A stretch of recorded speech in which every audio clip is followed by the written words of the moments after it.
In the vast archipelago of the Philippines, a nation of over 7,000 islands, life pulses with a vibrant tropical rhythm.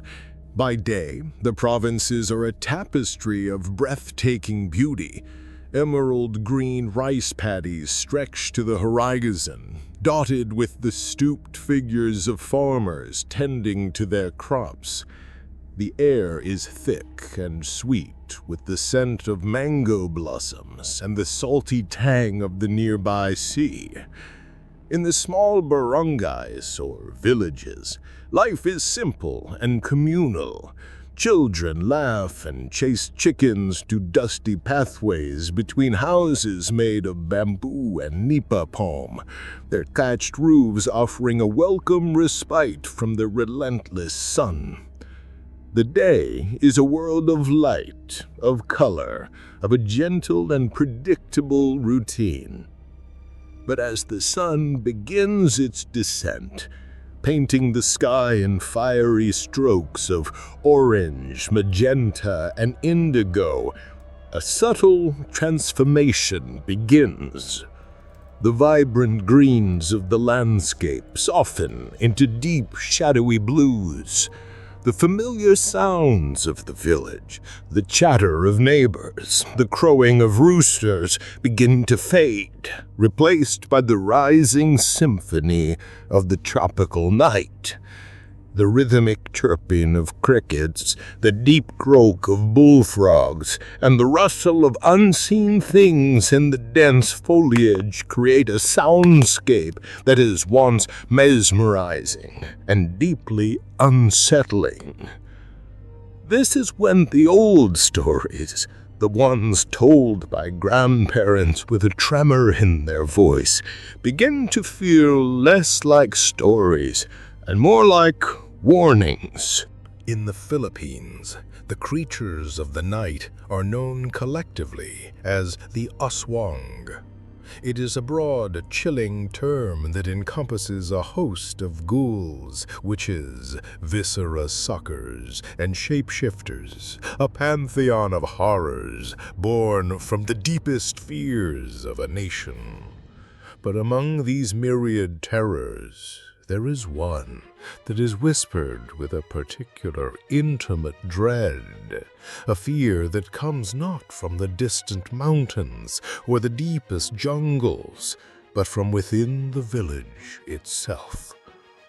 It is a fear that begins not with a roar or a scream, but with a sound. It is a sound that does not belong in the tropical night. As the moon climbs higher, a heavy, rhythmic thump, thump, thump, thump can sometimes be heard high overhead. It is a wet, leathery sound, like a giant bat or a heavy, damp blanket being beaten against the air. It is the sound of unnatural flight. When this sound passes over a village, a silent, panicked ritual takes place. Doors are bolted. Windows, even in the stifling heat, are sealed shut. Mothers instinctively pull their sleeping children closer, for the villagers know that this is not the sound of a bird or a bat. It is the sound of the hunter, the sound of the divided self. It is the sound of a woman who has become a monster. It is the sound of the Manananggal. The transformation does not begin in a flash of smoke or a clap of thunder. It is a process, a grotesque and intimate ritual that takes place in the quiet solitude of the night, far from prying eyes. The woman who carries the curse, often described in the daylight hours as possessing a striking, reclusive beauty, will seek out a hidden place. It might be a secluded banana grove, a dense thicket of bamboo, or the dark, musty space beneath her own nipa hut. There she begins the profane preparations. From a small hidden container, she produces a specially prepared oil, a foul-smelling, dark concoction brewed from blighted herbs, human fat, and the whispered incantations of forbidden magic. With slow, deliberate movements, she anoints her body with the oil, rubbing it into her skin from her neck down to her waist. The change begins subtly at first, a faint tremor that runs through her muscles. A low groan escapes her lips, a sound of agony mixed with a terrible rising ecstasy. Then the true horror begins. The process is a violation of all known anatomy, a grotesque unmaking of the human form. Her shoulder blades begin to contort, pushing outward with sickening, cracking sounds as the bones reshape and elongate beneath the skin. The skin itself stretches and tears, not bleeding, but reforming into vast, leathery bat-like wings that unfurl from her back with a wet, heavy slap. But this is only the prelude to the main event. As the wings reach their full monstrous span, the most terrifying part of the metamorphosis commences. Her body begins to sever itself at the waist. It is not a clean break. It is a violent, visceral separation. With the sound of tearing ligaments and wet, sucking pops, her upper torso, her head, arms, and newly formed wings begins to slowly, agonizingly pull away from her lower half. The spine disconnects with a dull, sickening crack. Organs stretch and retract. For a few horrifying moments, she is a being elongated and impossibly distorted, a living creature being drawn and quartered by an unseen internal force. Finally, the separation is complete. The upper half, now a fully formed Manananggal, levitates into the air, a monstrous chimera of woman and bat. She is free. Below, left standing in the secluded darkness, is the creature's other self. Her legs and lower torso, standing motionless and perfectly balanced, a silent, grotesque pedestal of flesh, waiting patiently for the return of its other half. There is no blood, no gore from the separation, only the clean, unnatural seal of dark magic. The creature has divided itself, shedding its humanity like a snake sheds its skin, all to satisfy a hunger that the day cannot comprehend and that the night will now help it to sate. Once freed from the anchor of her lower body, the Manananggal takes to the sky.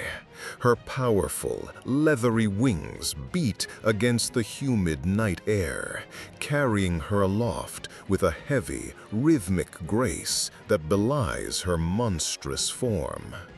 She is a terrifying silhouette against the moon, a dark angel of death whose passing is marked by the sudden, fearful silence of the crickets below. On the ground, dogs whine and retreat to the safety of their homes, their primal senses warning them of a predator for which they are no match. The creature soars over the sleeping villages, her keen, inhuman senses scanning, tasting the air, searching for the scent of her favored prey. Her primary weapon, the tool of her profane feast, is as horrifying as her transformation. From her mouth, she can unspool a tongue of impossible length.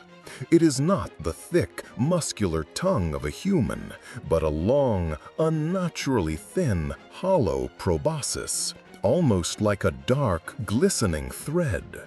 It is nimble and prehensile, capable of navigating the smallest of openings, yet strong as wire. With this ghastly instrument, she hunts the most vulnerable of all human life. Like the Krasu of Thailand, the Manananggal is driven by an insatiable craving for the life force found within the womb. The scent of a pregnant woman is a beacon in the night, a siren's call she is powerless to resist. Upon locating a target, she will descend silently onto the thatched roof of the nipa hut, her taloned feet finding a sure grip. She moves with absolute stealth, a patient hunter positioning herself directly above the room where the expectant mother sleeps. Her head tilts, listening for the gentle sound of breathing, for the telltale second, softer heartbeat. Then, the attack begins. She finds a small gap in the roof, a loose piece of thatch, a crack between bamboo slats, and lowers her thread-like tongue. The proboscis snakes down through the darkness, moving with a sinister, sentient purpose.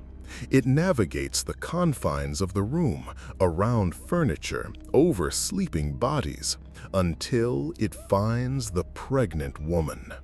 With surgical precision, the sharp tip of the tongue pierces the mother's navel, a painless, unfelt intrusion.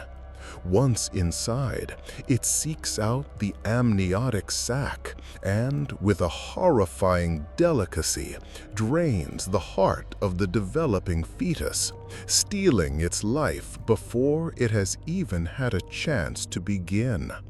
The mother will awaken in the morning, feeling strangely weak, and soon after, the tragic discovery is made that the life within her has been mysteriously extinguished. While unborn infants are her delicacy, the Manananggal is not a picky eater. Her proboscis can also be used to feed on the organs of any sleeping human.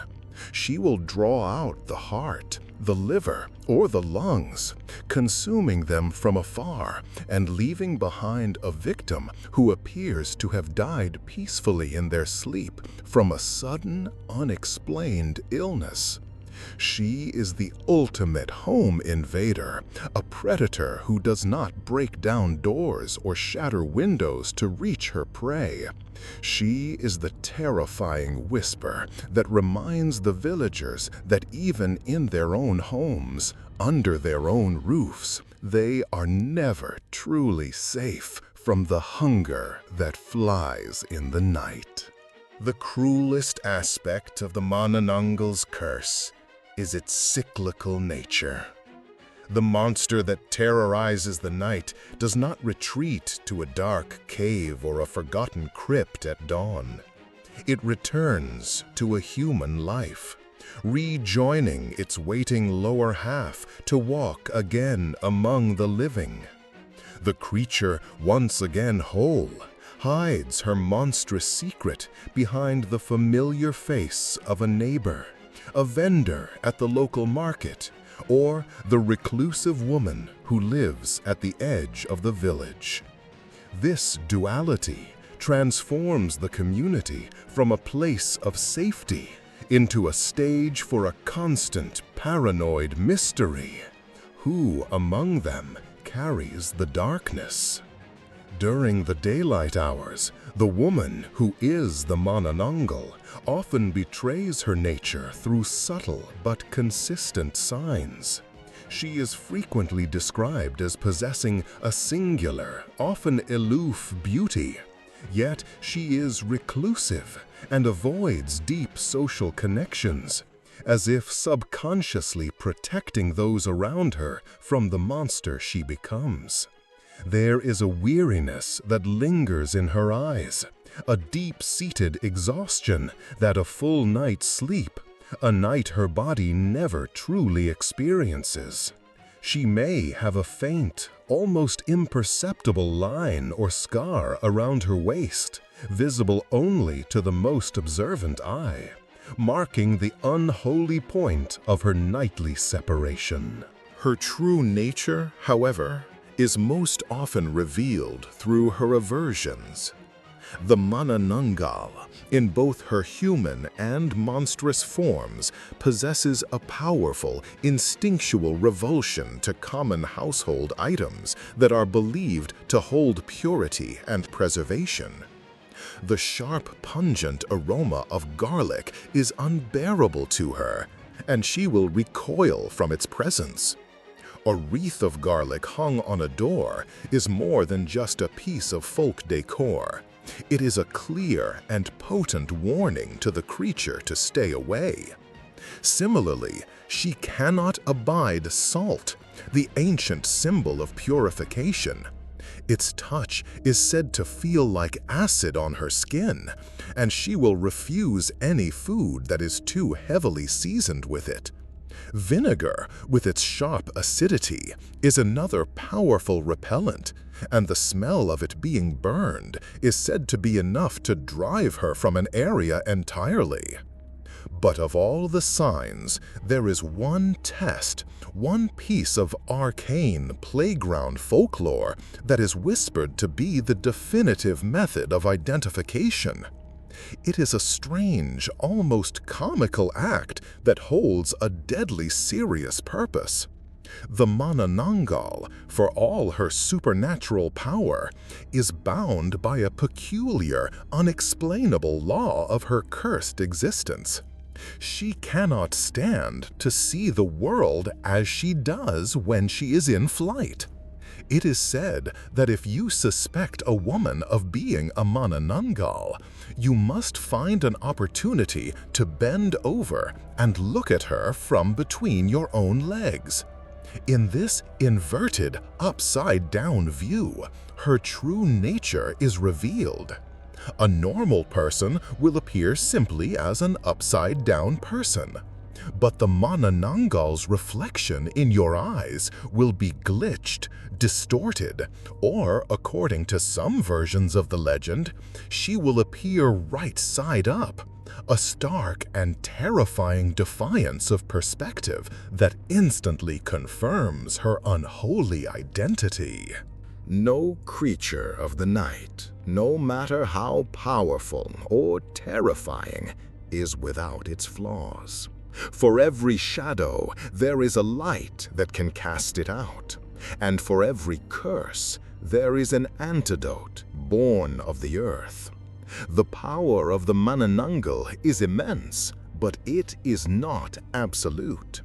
The secret to surviving its reign of terror lies in a bitter, hard-earned wisdom passed down through generations, a knowledge of the simple, mundane things that its profane anatomy cannot abide.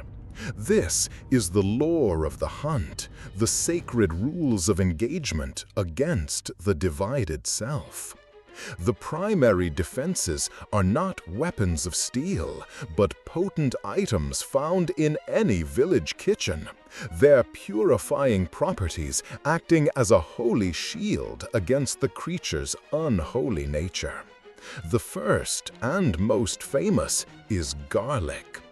Its sharp, pungent scent, believed to ward off all manner of evil spirits, is a direct assault on the Manananggal's senses. The villagers braid its white cloves into wreaths and hang them like sentinels over doorways and windows.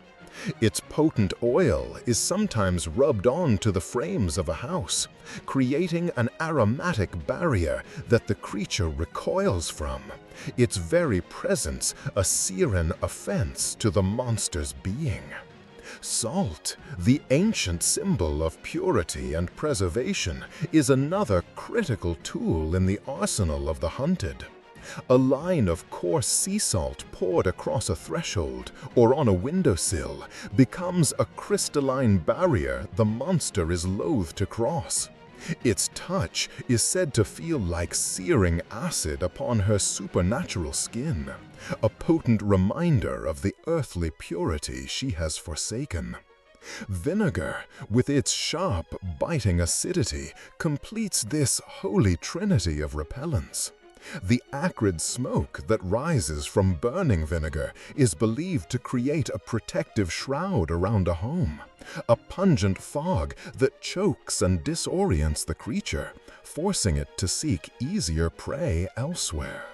But for those who would not just deter, but actively fight the monster, a more specialized weapon is required.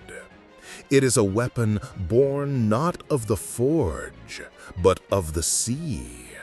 The buntat paji, the tail of a stingray, cured and dried until it becomes a flexible, whip-like instrument, often tipped with a sharpened barb. The buntat paji is one of the few things believed to be capable of breaking the Manananggal's unholy skin. A single lash from this whip is said to leave a wound that will not easily heal, burning the creature with a sacred oceanic fire. The bravest of the villagers, often the barangay tanod or local watchmen, will arm themselves with these whips and long bolo knives, their only true weapons against the predator in the sky. Thus, a village under siege becomes a fortress of folklore. A home prepared for a Manananggal's visit is a sensory assault of protective magic.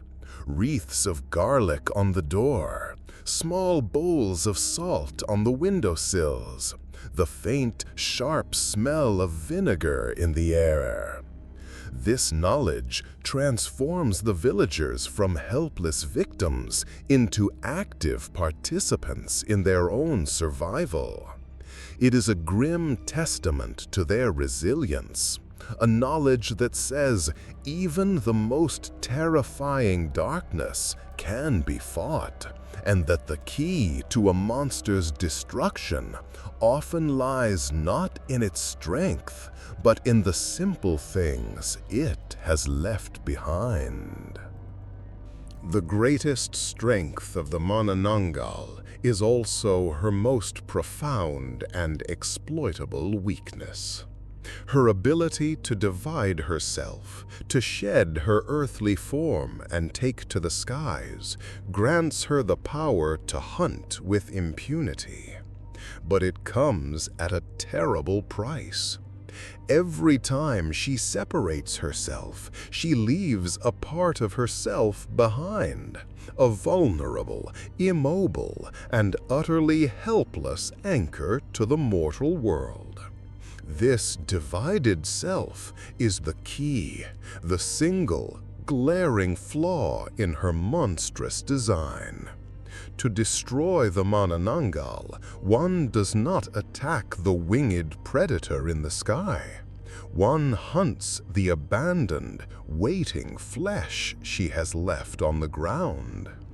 When the village is certain that the creature is on the hunt, when the telltale, leathery beating of wings is heard overhead, or a household reports an attempted attack, the hunt begins.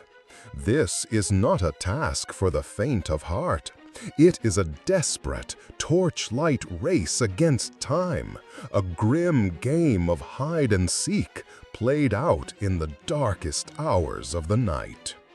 Armed with bolo knives, salt, and containers of crushed garlic, small parties of brave villagers begin their systematic search, their faces grim and determined under the flickering torchlight. They move with a quiet urgency, knowing that every minute that passes is a minute closer to dawn, a minute closer to the creature's return. They search the places of seclusion and shadow. dense banana groves where the broad leaves could hide anything, thickets of bamboo that stand like the bars of a cage, the dark and dusty spaces beneath the stilt houses. Their target is one of the most surreal and disturbing sights imaginable: the lower half of a woman's body, standing upright and alone in the darkness. It stands perfectly still, a grotesque living statue, the severed waist a clean, bloodless seal of dark magic, waiting patiently for its upper half to return and make it whole.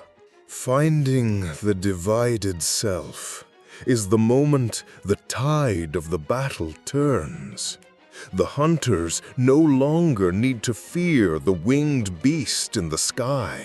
Now they are the predators. They surround the helpless form, their torches casting a circle of protective, dancing light. The final act is not one of bloody violence, but of ritualistic defilement. The goal is to make the body anathema to the creature, to poison the well to which she must return.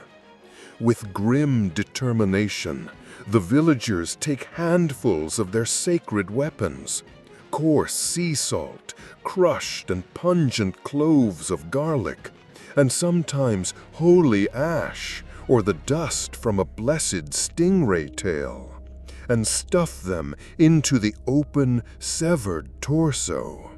They pack the substances deep into the body cavity, a profane violation designed to taint the flesh from the inside out. They might also chop the legs into pieces with their bolo knives, or drag the torso into the center of the village for all to see. The goal is the same: to ensure that when the Manananggal returns, her home is no longer a sanctuary, but a poisoned, desecrated trap from which there is no escape.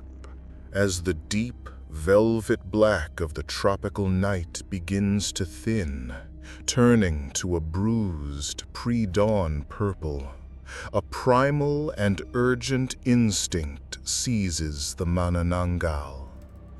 The hunt is over. Her sated hunger gives way to a more powerful, desperate need, the need to become whole.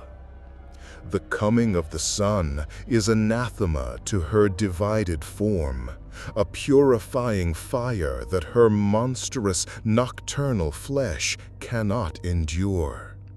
She banks on her leathery wings, turning away from the sleeping houses of her prey and beginning the frantic, desperate race back to the hidden place where she left her other self.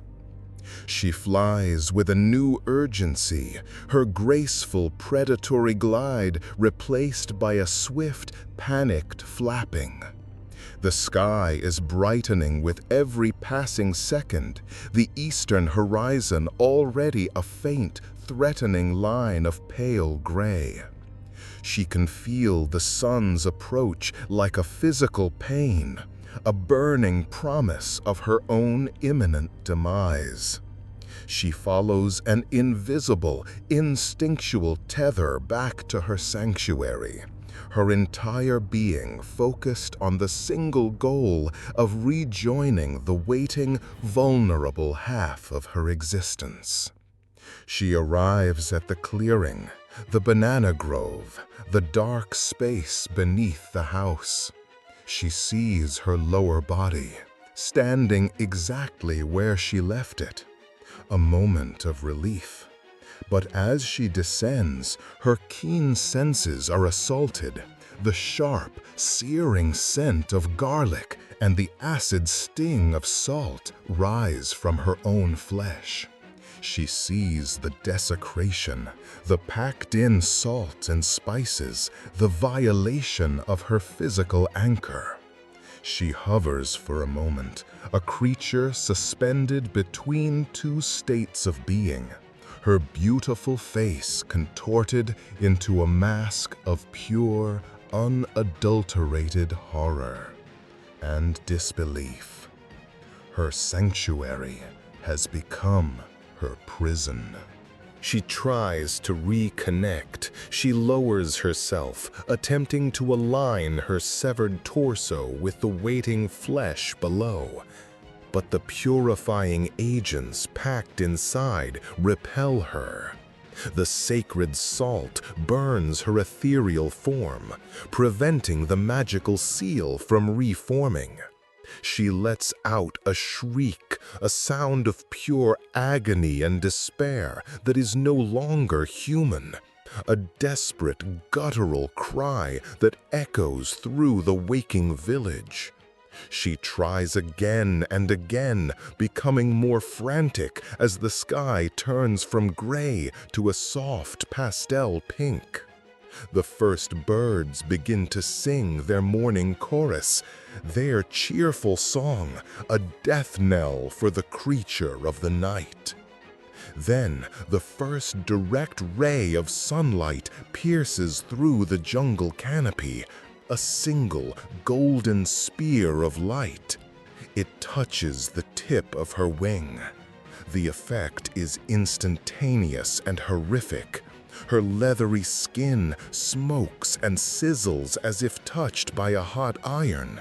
She screams again, a full-throated, agonizing shriek of pain as the light spreads.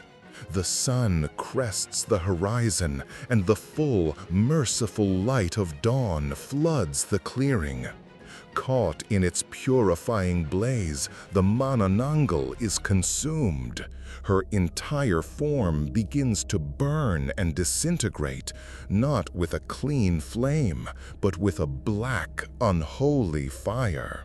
She crumbles into dust and ash in midair, her final agonizing cry absorbed by the sounds of the waking day. Her lower half, now just a piece of lifeless, desecrated flesh, collapses to the ground. The curse is broken. The divided self is finally and fatally made one in oblivion. The reign of terror is over, ended not by the fall of night, but by the relentless, inevitable coming of the dawn.